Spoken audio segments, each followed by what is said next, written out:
I'm going to tell you why short-term rentals are a horrible investment for most people. And then later on, I'm going to tell you who they really make sense for, because there's just a handful of people that probably short-term rentals are a good idea, but for most people, you should avoid them. Now, let's talk about why that is. Number one is just declining occupancy rate. We're seeing over and over year, we're starting to see declining occupancy. Now, I think that this is a big deal because guess what? When it's not rented, you make zero, and there's still hefty things that you have to pay for. If you're paying for a mortgage, if you're paying for a management company, if you're paying for rental, like there's all kind of insurance, taxes, there's all kinds of things that you are paying for. And without this property being booked, it could eat you alive. So you need to know the numbers before you go into it. So occupancy is down. Also oversaturation. I mean, the short-term rental market grows and grows and grows and grows. So fewer bookings with more short-term rentals. Investors have flooded the market. In 2023, there were 2 million available vacation rentals. And then we're seeing rising standards and shrinking profits. Now, this is a big one because as a matter of fact, I just booked my family for a short-term rental in Charleston, South Carolina, and I wouldn't even look at it if it didn't have a 4.8 or higher and have tons of reviews. Like, I just wasn't really interested. And so what we're hearing is when you're brand new and you're coming into the market, if you don't have any reviews, it's very, very difficult to actually get bookings. It's just too many things to choose from. There's already people out there who've been proven that have gotten great reviews. And so 5-star ratings are a must. You've got to be able to stay competitive, and those 5-star reviews make that possible. And then more marketing equals more expenses, lower profits. So just think about that. There could be in your market an oversaturation. What about increasing regulations? This is something that you really can't control, right? Cities are cracking down. We know New York, San Fran, Los Angeles, Miami, Denver have heavy restrictions on short-term rentals. And I'll tell you, this is just, it could happen in your city. You don't ever know. HOAs, many of them have banned short-term rentals. They can vote to ban them in the future if they wanted to. And many cities require an annual license. I know this happened in Nashville some years ago. I mean, it was the Wild Wild West when it first became popular. And so we knew people who were buying condos downtown in Nashville, and it was like, oh man, they were killing it. This is before Broadway even got massive like it is now. And then all of a sudden the city came in and said, oh, time out. We don't really like you taking all this business away from the hotels and the taxes. And so we're going to make you get licenses. We're going to restrict who can have them. And so a lot of regulations happened seemingly overnight, but just then it shut a lot of people out of the market. So that's the downside. Also, economic uncertainty, right? Less discretionary income when people are struggling with financial issues. As a matter of fact, I just saw that, I don't know if you know the company Affirm, which is like, hey, buy now, pay later. Their revenues have went up 46% over the last quarter. And that's the sign that people are struggling. They can't pay what they owe, so they're pushing that out. They're collecting more and more debt. So it seems. But what happens is when they run out of credit cards, they cut back on all these things. They cut back on discretionary spending. So vacations are not as nice, and Airbnb, slower sales growth and demand drop is what Airbnb's seeing.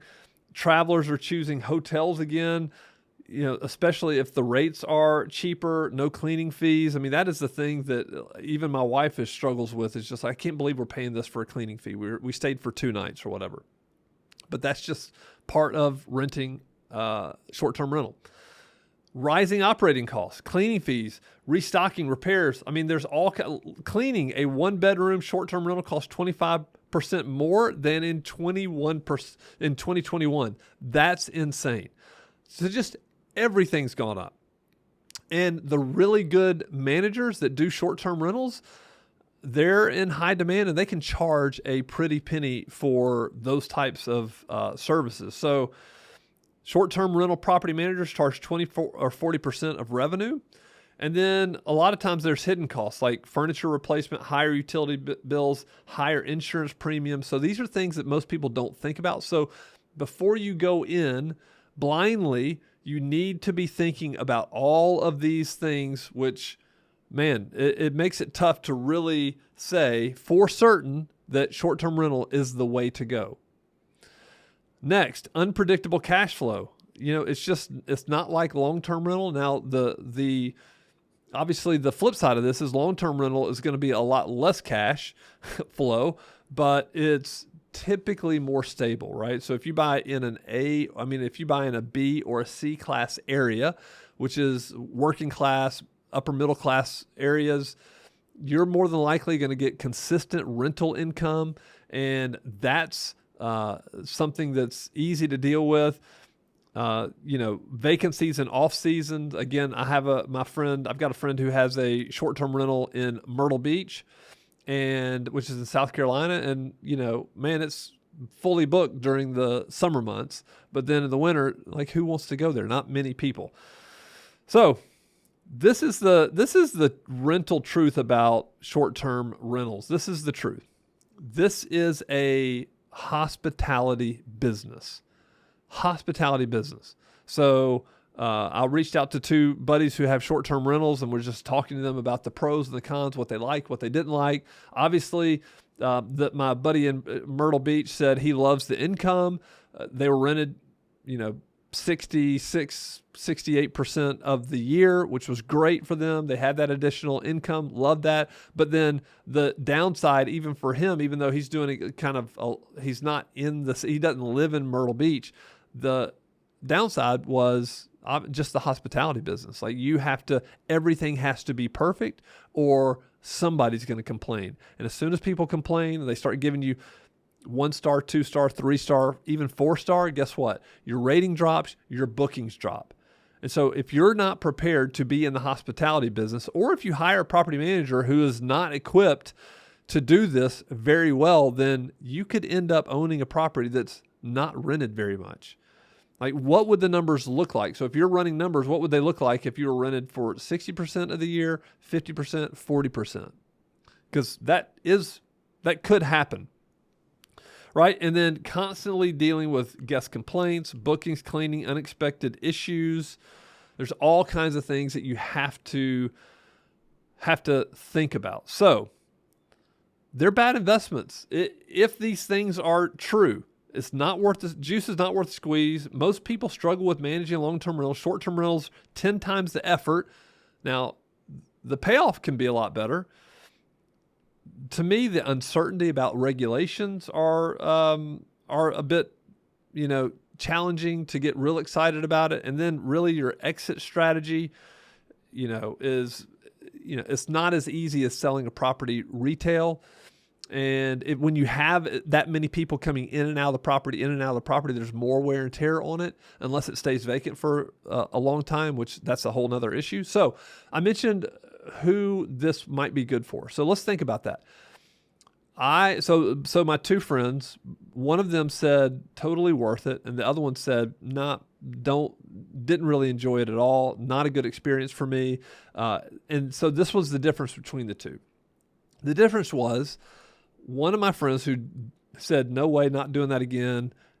It was their vacation home. So they have a personal residence and then they have a lake house, and they decided, hey, let's do some short-term rental at our lake house. Well, their family also goes down to that lake house and spends, several weeks. They're not down there all the time. So they said, hey, we'll block off these weeks and rent it. But it was a pain in the neck because his wife said she likes things a certain way, and the people who rented the property never left it that way. She likes things put back a certain way.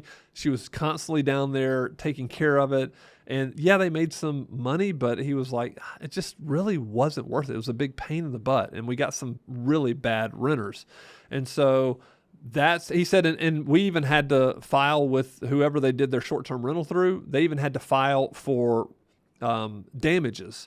So they're waiting money back so they had to go through that whole process. He's like, nah, not worth it.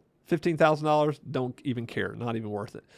The other person, my other friend in Myrtle Beach, said it was worth it, and this is why. This is when it makes sense. So he and his wife both have really, really good income.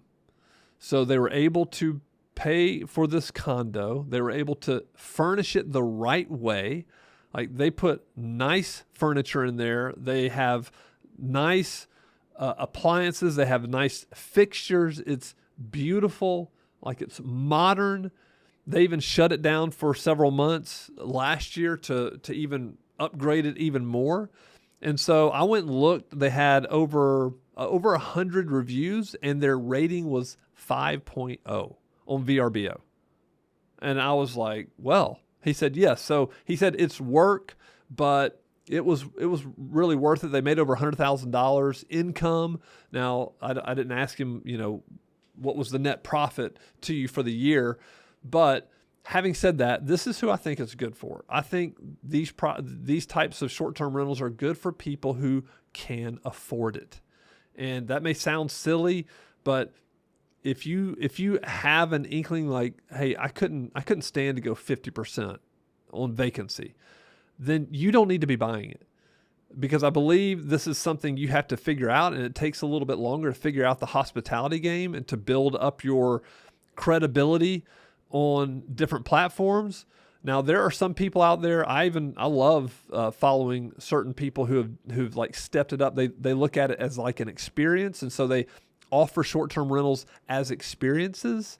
And those stories are really inspiring, and they've done incredible things. Some have sold to private equity groups and sold for big dollars for 7 different places on one piece of property. There's all kinds of ways that it makes sense, but only if you have the money and you can afford to figure it out. That would be my advice. Otherwise, you probably need to stay away from short-term rentals. Another friend of mine had 100 long-term rentals in the city, and he began to slowly change some of them to short-term rentals. That's the way to do it. Like, not everybody has 100 rentals, but he was doing it because he could afford to do it, and he could do one at a time, and it wasn't that big a deal. And if it stayed vacant, he didn't care. And he figured it out. It's taken him some time, and this was his biggest piece of advice. He's like, listen, it's absolutely a hospitality game. And if you're not prepared to play that, then you don't need. If you enjoy the hands-off approach of long-term rentals, then stick with long-term rentals. So I hope you enjoyed it. Love to hear your comments. Love to hear your feedback. If you have short-term rental or thinking about it, I would love to hear just kind of what you think about it and what did you think about this video. And if you enjoyed this video, we are going to produce more and more content for real estate investors just like you.